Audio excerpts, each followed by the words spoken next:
Balarama Jairam gang. Ma'am cinema ನೋಡಿದ್ರಿ ಹೆಂಗ್ ಅನಿಸ್ತು?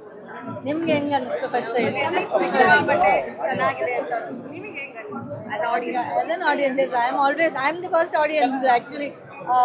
ಏನೋ ಯಾವುದೇ ಸಿನಿಮಾ ಮಾಡಲಿ ಅವರು ಒಂದು ಸಬ್ಜೆಕ್ಟಲ್ಲಿ ಒಂದು ಇನ್ವಾಲ್ವ್ಮೆಂಟ್ ಇರುತ್ತೆ ಗೊತ್ತಾ ಅವ್ರದ್ದು. ಅದೇ ಒಂದು ಅವರಷ್ಟು ಪ್ರೀತಿ ಮಾಡ್ತಾರೆ. ಸಿನಿಮಾ ಆಗಲಿ ಯಾವುದೇ ಸಬ್ಜೆಕ್ಟ್ ಆಗಲಿ ಮಾಡೋದು ಫುಲ್ ಪ್ರಿಪ್ರೇಷನ್, ಫುಲ್ ಹಾರ್ಟೆಡ್ ಮಾಡ್ತಾರೆ ಅವರು. ಓಕೆ ಈ ಸಿನಿಮಾದಲ್ಲಿ ದುಡ್ಡು ಬರ್ತಿದೆ ಆ ಥರ ಇಲ್ಲ. ಯಾವುದೇ ಸಿನಿಮಾ ಆಗಲಿ ಅವ್ರದ್ದು ಫುಲ್ ಪ್ರಿಪ್ರೇಷನ್ ಇರುತ್ತೆ, ಫುಲ್ ಡೆಡಿಕೇಶನ್ ಇರುತ್ತೆ. ಅದೇ ಥರನೇ ಈ ಸಿನಿಮಾನು ಅಷ್ಟು ಡೆಡಿಕೇಟೆಡ್ ಆಗೇ ಮಾಡಿದ್ದಾರೆ. ಸೊ ಎಲ್ರಿಗೂ ಇಷ್ಟ ಆಗ್ತಿದೆ ಅನ್ನೋದೇ ತುಂಬ ಖುಷಿ. ಯಾಕೆಂದರೆ ಈಗಿರೋ ಕಾಲದಲ್ಲಿ ಜನಗಳನ್ನ ನಾವು ಥಿಯೇಟ್ರಿಗೆ ಕರ್ಕೊಂಬರೋದು, ಥಿಯೇಟ್ರಲ್ಲಿ ಬಂದು ಸಿನಿಮಾ ನೋಡಿ ಅಂತ ಒಂದು ಹೆಮ್ಮೆಯಿಂದ ಹೇಳ್ತೀವಿ ಗೊತ್ತಾ. ಸೊ ಅವ್ರಿಗೂ ಅವರು ಒಂದು ಟಿಕೆಟ್ ತಗೊಂಡು ಸಿನಿಮಾ ನೋಡೋಕೆ ಬರಬೇಕಾದ್ರೆ ಆ ಒಂದು ಖುಷಿಯಿಂದ ಈಚೆ ಹೋಗಬೇಕು. ಆ ಒಂದು ಫೀಲ್ ಯಾವಾಗಲೂ ಸರ್ ಕೊಡ್ತಾರೆ. ಆ್ಯಂಡ್ ಅಫ್ಕೋರ್ಸ್ ಈ ಒಂದು ಸಿನಿಮಾನು ಅವ್ರಿಗೆ ಎಲ್ರಿಗೂ ತುಂಬ ಇಷ್ಟ ಆಗ್ತಿದೆ ಅನ್ನೋದು ನನಗೂ ಖುಷಿ ಇದೆ. ಈ ಸಿನಿಮಾದಲ್ಲಿ ವಿನೋದ್ ಸರ್ ನಟನೆ ಅಂತೂ ಅತ್ಯದ್ಭುತವಾಗಿದೆ. ಸೊ ನಿಮ್ಗೆ ಹೆಂಗ್ ಅನಿಸ್ತು ಸ್ಕ್ರೀನ್ ಆಸ್ ಅ ಆಡಿಯನ್ ಆಗಿ? ನಾನು ಯಾವಾಗಲೂ ಅಫ್ಕೋರ್ಸ್ ಮಹಾದೇವ ಇಂದನೇ ನಾನು ಅವ್ರನ್ನ ಆ್ಯಕ್ಚುಲಿ ತಿದ್ದಕ್ಕೆ ಬಿಟ್ಟಿದ್ದೀನಿ. ಐ ಫೆಲ್ಟ್ ಓಕೆ ಏನೋ ಮಹಾದೇವನೇ ಅಷ್ಟು ಚೆನ್ನಾಗಿ ಆ ಒಂದು ಕ್ಯಾರೆಕ್ಟರ್ ಅಷ್ಟು ಚೆನ್ನಾಗಿ ಮಾಡಿದ್ದಾರೆ. ಸೊ ಈ ಬಲರಾಮ ಕ್ಯಾರೆಕ್ಟರ್ಗೆ ಅವರು ಪ್ರಿಪೇರ್ ಆಗಬೇಕಾದ್ರೇ ನಾನು ಹೇಳಿದೆ, ಬಿಡಿ ನೀವು ಬೇರೆ ಲೆವೆಲ್ಗೆ ಅಂದರೆ ಆ್ಯಕ್ಟಿಂಗ್ ನೀವು ಇನ್ಮೇಲೆ ನಾನೇನು ಹೇಳ್ಕೊಡ್ಬೇಕಾಗಿರೋ ಅವಶ್ಯಕತೆ. ಆದರೆ ಹೇಳೋದಂತಂದರೆ ನಾನು ಹೇಳ್ಕೊಡಲ್ಲ.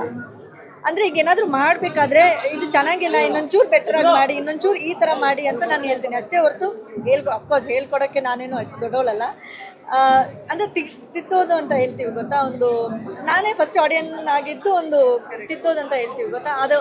ಸೊ ಈ ಫಿಲ್ಮಲ್ಲಿ ಅಂತೂ ನಾನು ಯಾವುದೇ ರೀತಿಯ ಒಂದು ತಿದ್ದೋ ಪ್ರಯತ್ನನೂ ಮಾಡಿಲ್ಲ. ಬಿಕಾಸ್ ಅವರೇ ಕ್ಯಾರೆಕ್ಟ್ರಲ್ಲಿ ಹೊಂದ್ಕೊಂಡ್ಬಿಟ್ಟರು. ಒಂದು ಬಲರಾಮ ಅನ್ನೋದು ಈವನ್ ಆಡಿಯನ್ಸಲ್ಲೂ ಅದೇ ನಮಗೆ ರಿವ್ಯೂಸ್ ಬಂತು. ನೆನ್ನೆನೋ ಮೈಸೂರು ಬೆಂಗಳೂರಲ್ಲೆಲ್ಲ ಶೋ ಇತ್ತು. ಸೊ ನಮ್ಗೆ ಬಂದಿರೋ ಮೆಸೇಜ್ ಎಲ್ಲ ಫಸ್ಟು ಫ್ರೇಮಿಂದಲೇ ನನಗೆ ಬರೀ ಬಲರಾಮನೇ ಕಾಣಿಸ್ತು ಹೊರತು ವಿನೋದ್ ಪ್ರಭಾಕರ್ ಎಲ್ಲೂ ಕಾಣಿಸಿಲ್ಲ ಅಂತ ಹೇಳಿದ್ರು. ಸೊ ಅದೇ ಒಂದು ಸಕ್ಸಸ್ ಅಲ್ವಾ ಒಂದು ಕ್ಯಾರೆಕ್ಟರ್. ಈಗ ಅವರೆಲ್ಲ ಹೋದ್ರೂ ಬಲರಾಮ ಅಂತ ಅಂದರೆ ಅದೊಂದು ಖುಷಿ.